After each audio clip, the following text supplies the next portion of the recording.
Okay. So what have you learned from our last project? There are a lot of votes.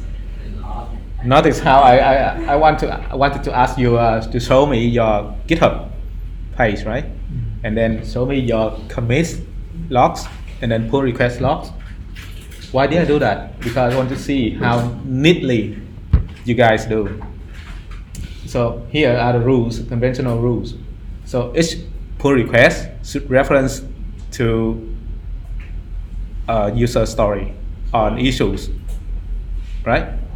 So every time you accept a pull request or you close a pull request, so that issues or that user story should be done, marked done.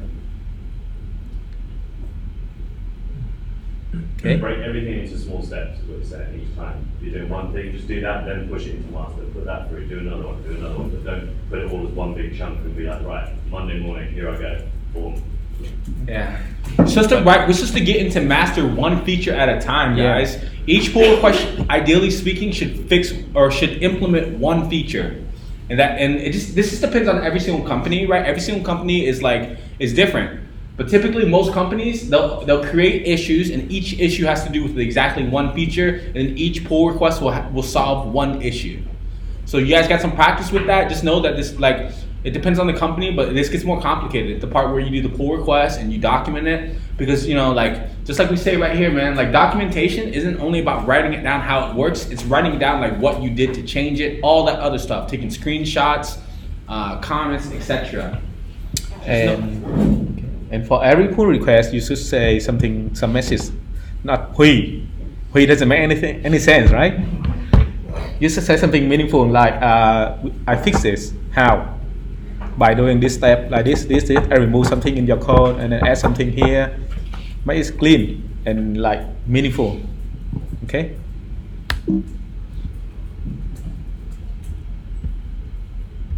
What? Okay. That's how professionals do, and then you should do it like that. We've done this. So I asked the first group how they would rate themselves, but I forgot to ask the other groups. It means I was so mean on them, right? Too late. Yep.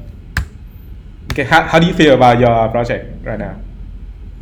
Except the first group. Second group, you're doing a good job. Then third group, I'm quite happy. I really like now that it was easy to work on Git, and we didn't have merge conflict. It was quite clean. Maybe we didn't do write documentation for every pull request, but it was good. okay. It's probably you didn't run into merge requests because you started doing what you're supposed to do. As soon as you pushed the master, you told your teammates to pull, and that helped solve that problem a little bit. That problem still occurs, right? If you're working at a restaurant, it's unavoidable. You have to have dirty dishes eventually. Either that or you buy paper plates. Now you have this new expense, so you just choose your poison. So if you didn't run into merge requests, that means that you've been doing it better. It was a good job. My advice for the third group is to stick to the user story, to the requirements before you do something else, right? For group, okay, no comments. No comment.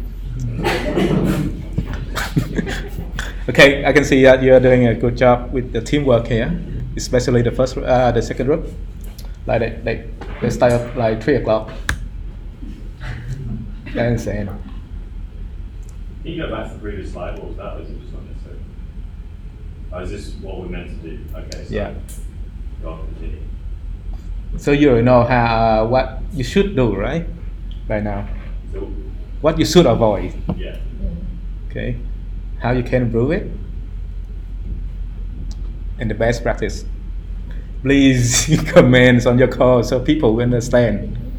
Okay. I could tell in my group that, but only cancel did. Yes.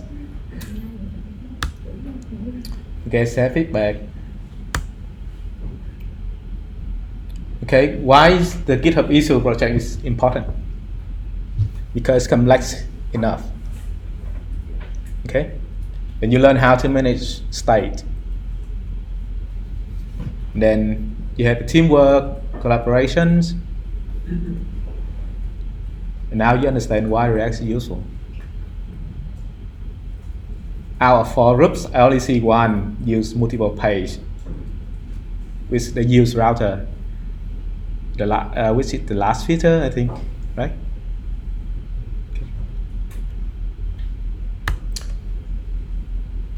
Okay, let's move on. What we have learned is just a little bit, just a small part of React. We still have much more to do. And here, where's that page? Today we'll learn about React Router,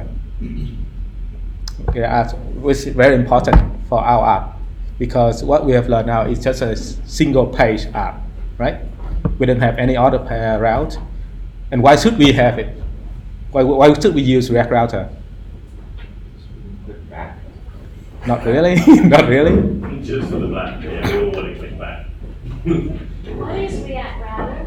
Yeah. We're gonna find out today. Don't worry about that. We're gonna find out in a little bit. Here, like you have a URL here. Giving us the concept. Okay, we have a URL here. You can see here. Yeah. You can copy this and you send it to someone else, and when they click on that link, they can see this exact slice. Instead of go to the home page, click on that specific slice, right? And tomorrow you will learn about Redux. What is Redux? Yeah, Redux it's a state management tool library. We have Redux and MobX, but I would prefer using Redux because work really well with Hook, and it's easier to use than a class-based component. Okay. And then on Wednesday we will learn a bit more about Redux and organizing your portfolio. We have Thursday and Friday off. Can we come in on Thursday, Friday? So we can open here. Another project on Friday? No, I know you're away, but can I come in on Thursday and Friday and work here? Yeah, that's fine. Yeah, you're free to come here. Guys, this weekend we're going to be building our own portfolio website, okay? So it's going to show the projects that we built, and it's going to look beautiful, okay? What does beautiful mean, guys? Sassy. What? No, tell me what tell me what I'm talking about. I don't know what you're talking about. What am I talking about when I say beautiful? A nice looking UI. Yes, what does the nice looking UI look like? No, it's not. So kidding. What's a nice looking UI look like? Responsive, intuitive. What else? Clean, Yes, what else? colorful. Yes, what else?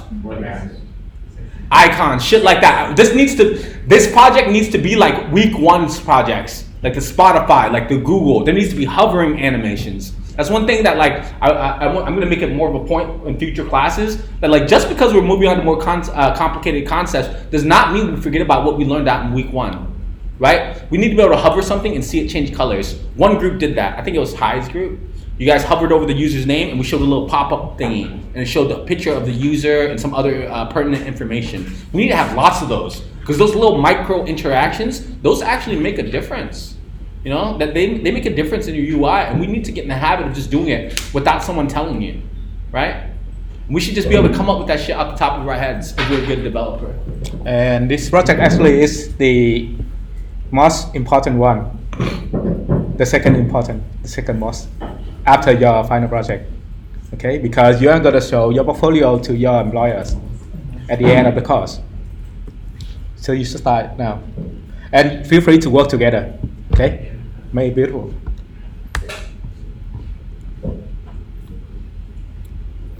Okay, this week we are going to start to organize things. We are halfway there. Not really. You can see.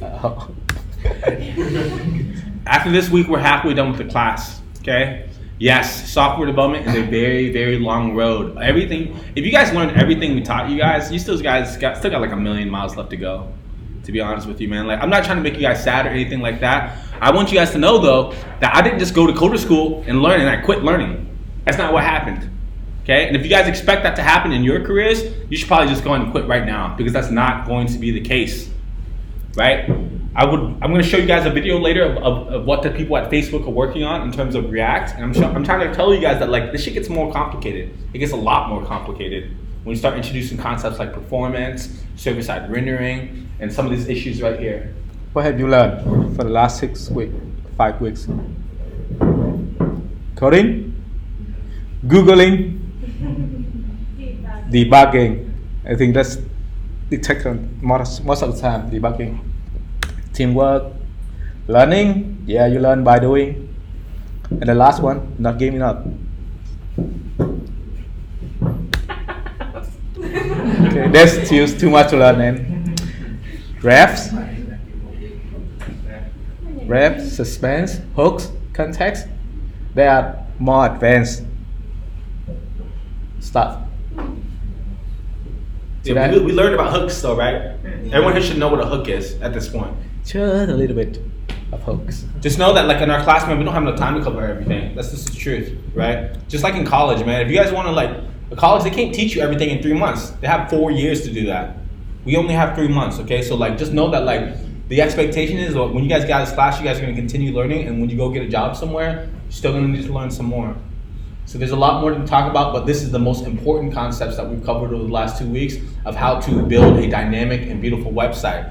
Because think about it, man, you guys should know how to hide stuff on the screen, show stuff, change colors, change text, make API requests, change your UI based on the response to that UI.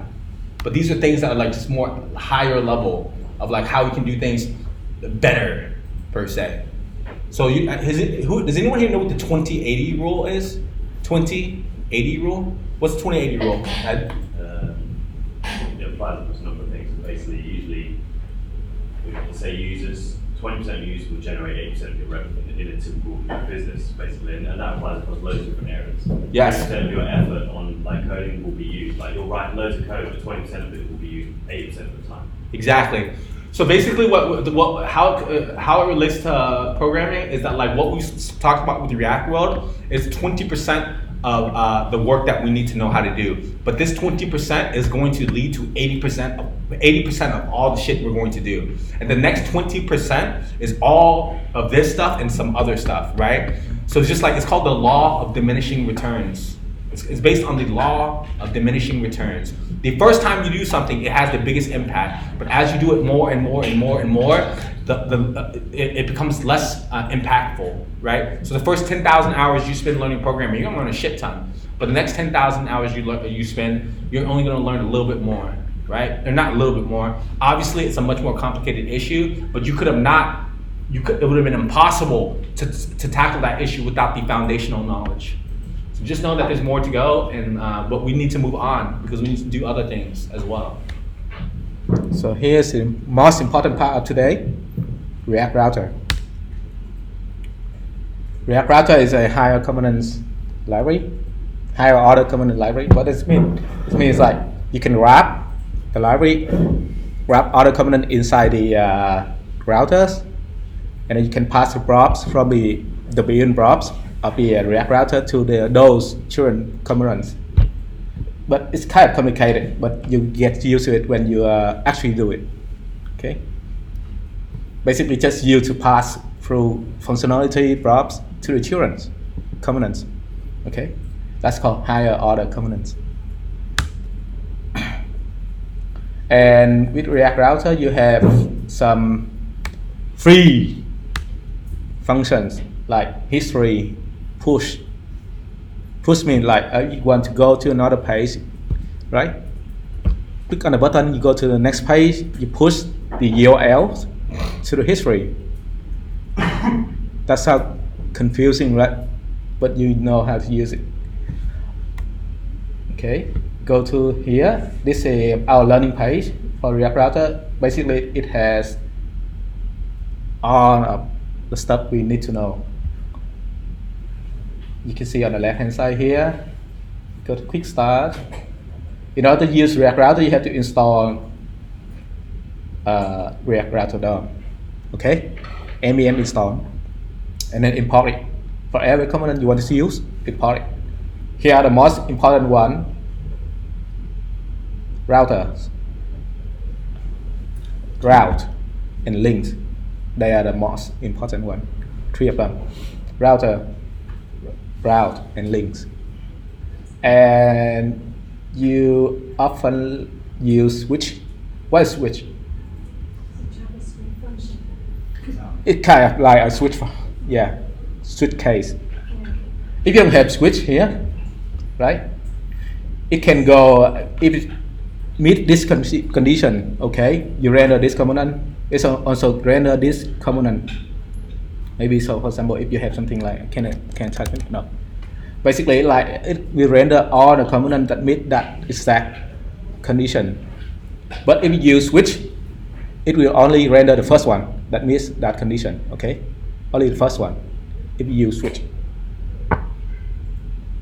that's it. That's the most frequently Can you say used. again, like, what does it mean that it only render the first one? For example, you have 4 cases here. 1, 2, 3. 3 cases here. 1, 2, 3.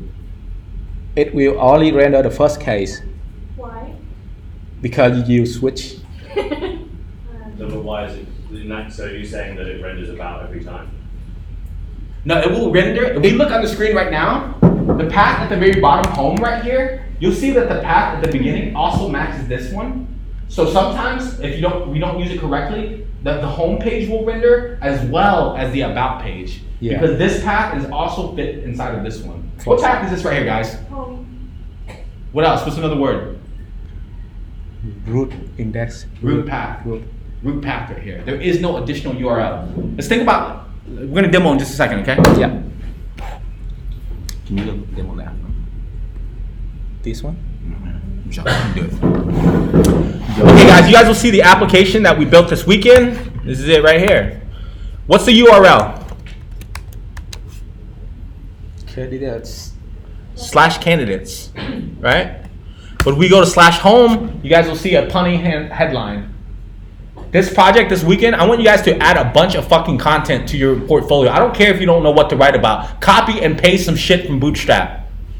For real, I don't want you guys, for real, to be honest with you, man, like if you guys pass this class, like I don't want to give you guys a passing grade unless you guys do a good job. You know, I don't want you guys to embarrass Coder School. Copy and paste some content from Bootstrap. Okay? That is not that much work. Go to Bootstrap, find an example, copy and paste it. And then build a bunch of different routes. And then later on, whenever you guys come up with something interesting to say, then you guys can fill it in. Okay? I want you guys to build a website just like this weekend. If you guys look at this one, build something just like this. Let's demo it. You guys can see, obviously you don't need to have all the animations, but you need to have a bunch of different content in a bunch of different ways. If you guys copy and paste it, I guarantee you learn a lot when you're doing that, just to get it working. So anyway, in today's lab, you guys can see that when we go to our root path, we see one page. At the very bottom, we scroll down, we click portfolio, or team, or dashboard. You guys can see that we have additional pages that have additional content with different layouts.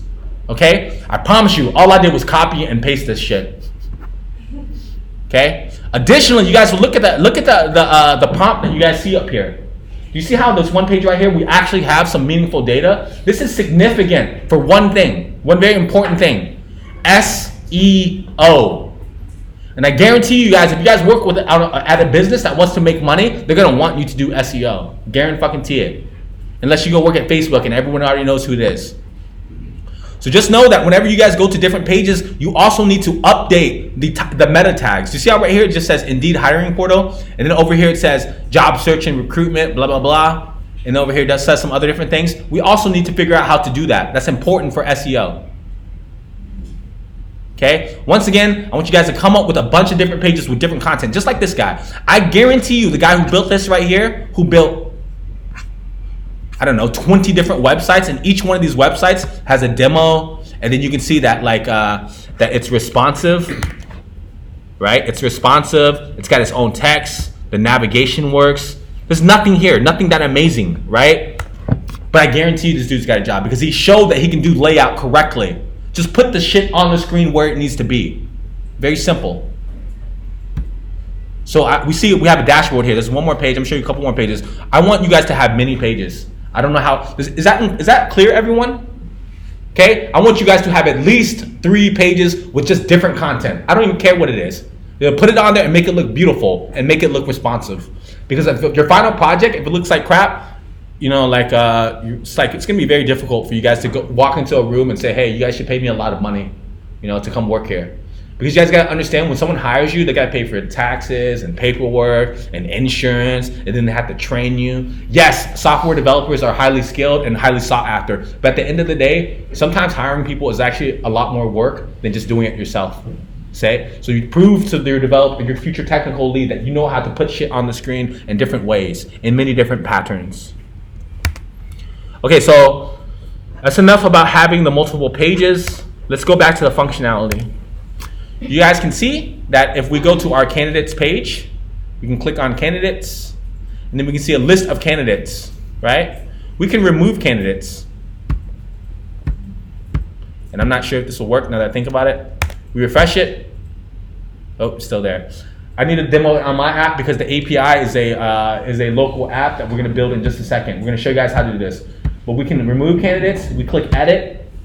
You guys will see that we have a beautiful form. Amazing. Just amazing. If we try to submit a form that is not filled out correctly, what happens? Do we let the user submit? Why? You don't want no data to come in. Exactly. You guys, I remember some of you guys ran into that problem on Google News where like certain articles did not have titles, certain articles did not have images. Well, we solved that on the front end. Okay. Ideally speaking, if you're working at a good company, you should have never let the user submit the form. Now watch what happens when I click this form. It complains about every single field. Fill that out. You are not allowed to create a new candidate that does not have a first name or an email or a phone number or all of this shit. This shit matters. Okay? And we're gonna build this. So let's do it. This is front-end validations. Front-end validation. Validation. We validate the data before we even send it to the API. We don't let the user send in data that is not valid. Now we have 2 different validation, front-end and back-end. Okay, right now it's at the front-end validation, just so you know. Okay. So this is a part of the job, right? You validate multiple times. You gotta start your JSON server if you want this to work. Okay, let's close this. Do we have any questions about the project so far? So let me show one more thing. My bad. Another important thing, guys, is look at the URL right here. It has candidates /an ID /edit. These routes matter. Okay, this is not magic. A programmer didn't do that there for fun because writing code and debugging was fun. They did that because they had to do that. And so we need to understand what routes does, okay? So typically, I'm going to give you a high-level overview, okay? This is us in space looking down on routing, okay? I'm telling you right now, typically, if you do /something, right, /candidates, at that URL, you want to get a list of something. In this case, what, guys? Candidates. Okay, so what if I did this? What would I expect to see a list of? Nothing. Okay. What? Equal form. A list of errors. No. Error. No, I should see a list of cars. Okay? No one here knows how to build an API yet, but just know that the route matters. Okay? The route matters, and that's why sometimes you guys will see us look at routes, because they matter. Just like, what has a route matter, guys? Someone give me an example. Come on. What line? Sorry, you said- The route. This URL is also called a route.